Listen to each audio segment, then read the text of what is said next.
Clutch Kickers round 4, day 2. So today is practice and comp. So the bracket is live, top 32. We got a buy run in the top 64. We qualified, I think, 10th. There was a good bit of buy run, so we just squeaked into a buy run there. So we'll do a buy run, go straight into the top 32. Top 32, we have most likely this guy named Connor. I think we'll see. They have to battle for us to find out who that is. And then I try not to look past one battle at a time, because right, you got to win the one in front of you. You can't be worrying about 2 down the road, 3 down the road, because you got to get there first, right? But you can't help it. You look ahead, you go, okay, I know this guy's good. He'd probably beat this guy. This guy probably beat this guy. Looking pretty rough. Should be a good time. So we're gonna head to the driver's meeting. Again, we got an hour of practice. Try to get dialed in, do as much chasing as we can, and then go into battles. I mean, you know, we won last round. We did it. We beat Taylor last round. He was the fastest car here, so we know we can do it. We know we got the car to do it. It's doing it, man. This stuff's hard. There's so many variables. One little thing can throw off the whole run. It's a challenge, and that's what we're here for. So anyway, we're gonna get to practice, and then we'll see how that goes. All right, going out for practice. We're probably gonna get, I would guess, maybe 4 laps. We might be able to get more. It's funny because the beginning of the session is always way busier than the end. We don't really have no tires to do more than that.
Practicing like it's whatever.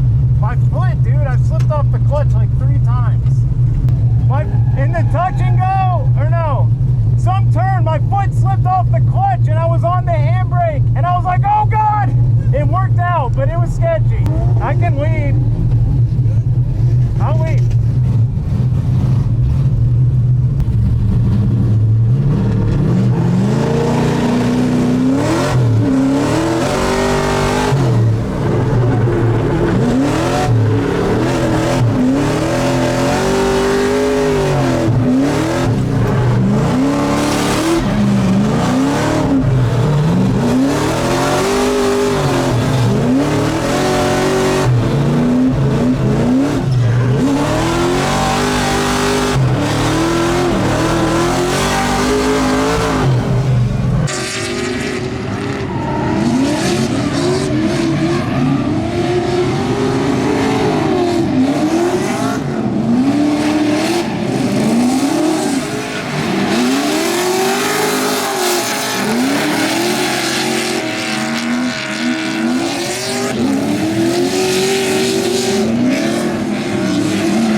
Eric to not show up and Whitnick not show up for his buy, so. Okay, so you want me to go? I'm ready. Yeah, go ahead and run your buy. All right. All right, have fun.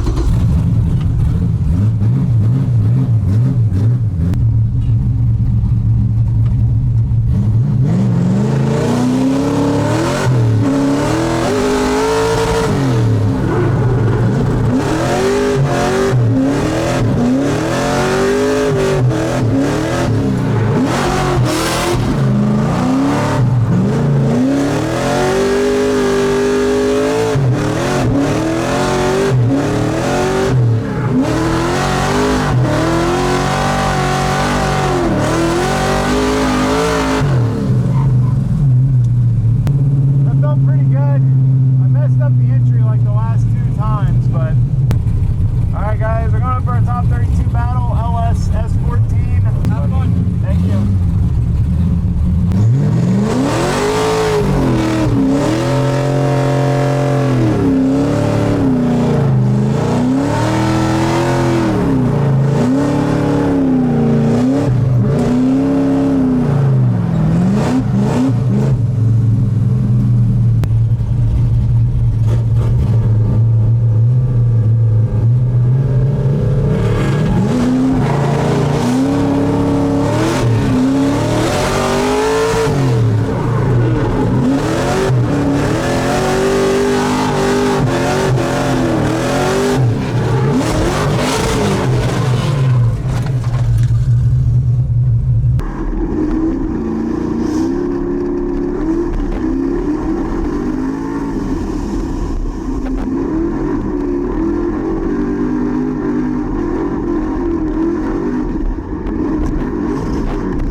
Everybody knows him. Everybody knows what he is capable of. So Connor's going to have his hands full. Connor electing to take a little jump on Taylor Ray as they work their way down the track. Taylor Ray going to flick it in. Middle initiation. Going to fill out that outer zone. Taylor Ray, is he going to show Connor how it's done? Well, we'll see here. Connor taking out that inside clip. Taylor getting nice and deep. Whoa! Whoa, what happened? Oh, my goodness. What is going on? That was unexpected. That is not a typical Taylor Ray movement right there. I wonder what happened. Let's see exactly what happens here as a transition. Oh man, this is. Let's see. Okay, I mean, did it come out of gear or? It's like it didn't have power. It might have come out of gear. Maybe the car came out of gear and he just because he just straightened right out. I mean, there was. Yeah, wow, that's very unfortunate. I knew I should have changed that.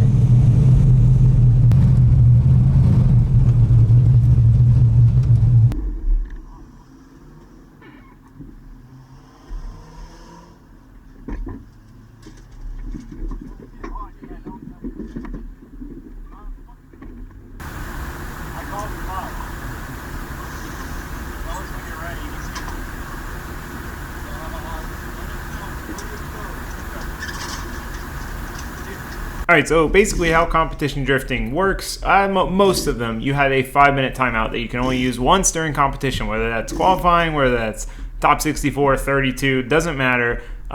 You only have one though, right? So you hope you only need to call it once. So anyway, we call the competition timeout. I know we can get the axle fixed in time. We're sitting on a deficit, a huge deficit. We zeroed on our lead run. Our only chance of winning is for him to zero on his lead run as well. So, not good odds here. I really just want to at least make it back out, get the car fixed, and finish out the battle, not just lie down and call it quits. So we got our work cut out for us to get this axle changed in 5 minutes.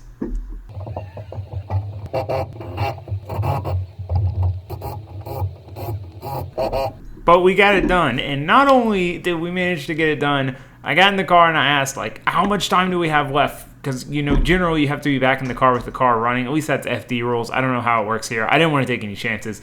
And the guy's like, you got 2 minutes left. So we changed an axle on this car in 3 minutes, which is just awesome. So anyway, time to get back to the battle.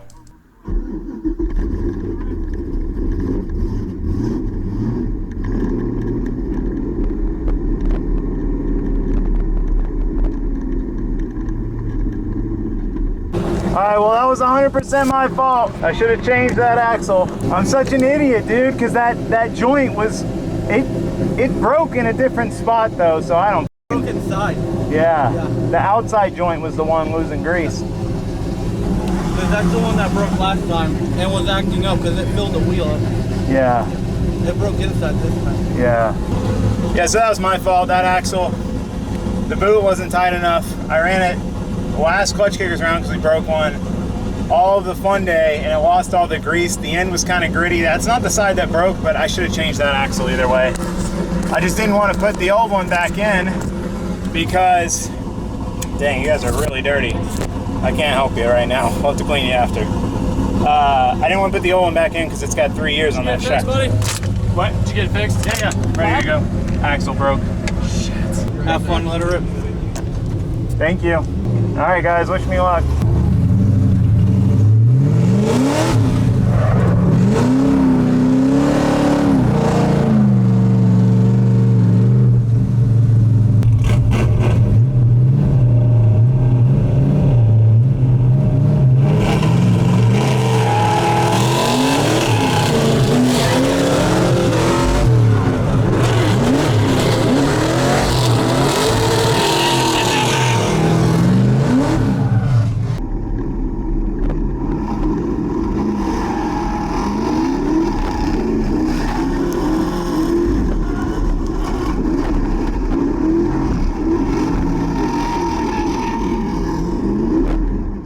He's going to have to apply so much pressure on Connor and just hope that that experience, that he can shake Connor. Connor has years of experience as a competitor, but look at Taylor Ray initiating right on that back tire of Connor O'Sullivan. They make the, oh, and he spins. And Taylor Ray spins, taking himself out of the competition, it looks like. What a bad way to end the weekend for Taylor Ray.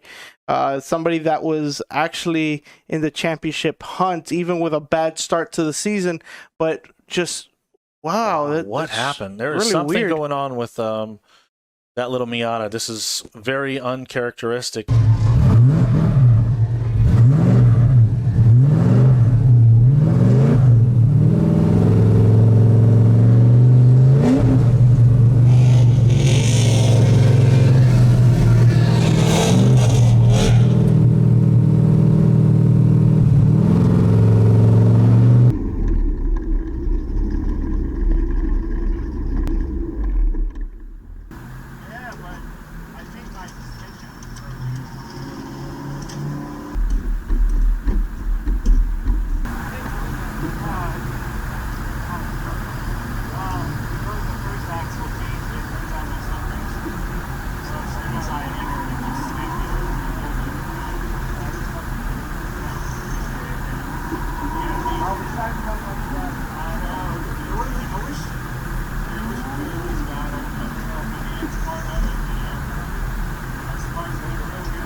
We got Brandon McDowell, Alec Onadale, Mike Pollard, Brandon Wicknick. They all drove incredibly well. Place winner for round 4 Mud Kickers, $100,000 Drift Series, Mr. Alec Onadale. Magic Mike Pollard taking home second. Wow, you got to give all these guys, yes, play each other, get each other win. This is what we like to see.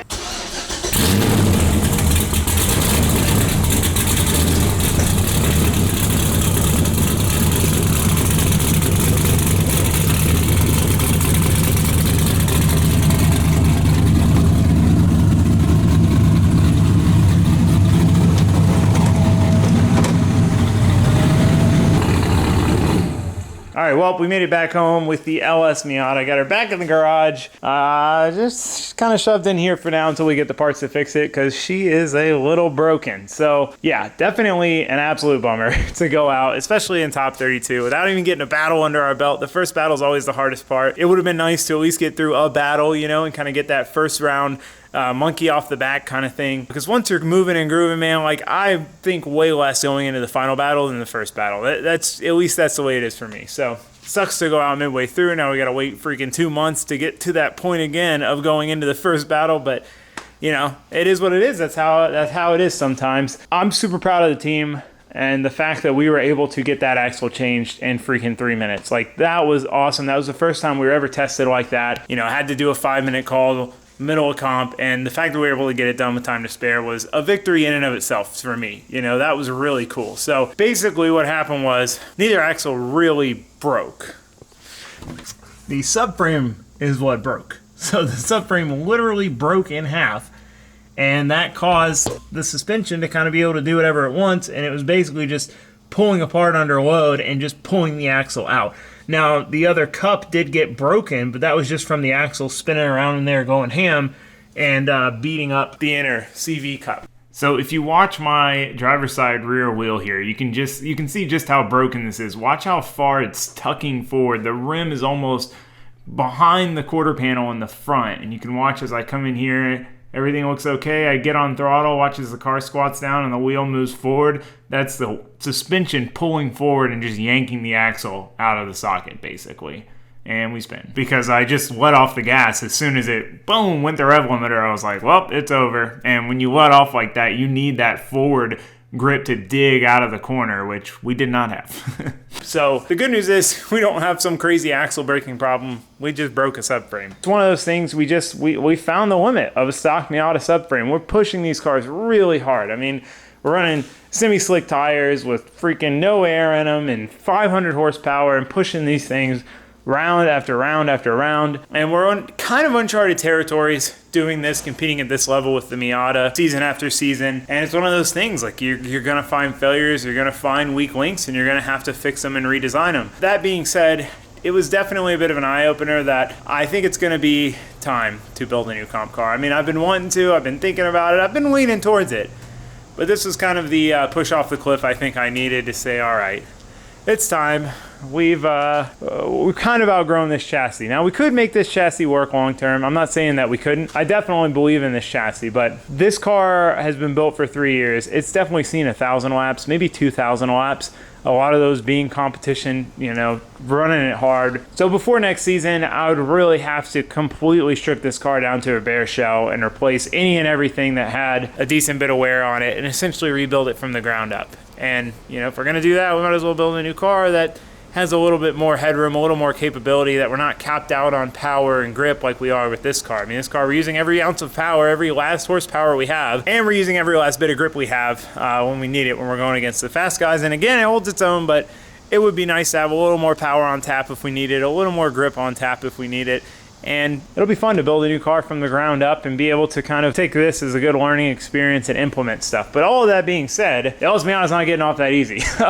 She's still got to do LS Fest in a couple of weeks. We got another event after that. We got another comp at the end of this year, and we've got Clutch Kickers round 5. So this thing needs to get back together better than ever and finish off the season strong. So we're going to have to pull the subframe. We're going to have to fix it. We're going to mount it differently, which is something that I've been meaning to do for a while and just kind of slipped through the cracks. Get it? Because, you know, it's one of those things that didn't have to be done. I mean, now we know it did, but yeah, so we'll get her patched up and then dive into building a new comp car. So it's a bummer, but it is exciting. The idea of starting a new chapter with a new build. So, but all that being said, that is gonna be it for this video. I hope to see you guys next time, but for now, that's all. So thanks for watching, thanks for subscribing, goodbye.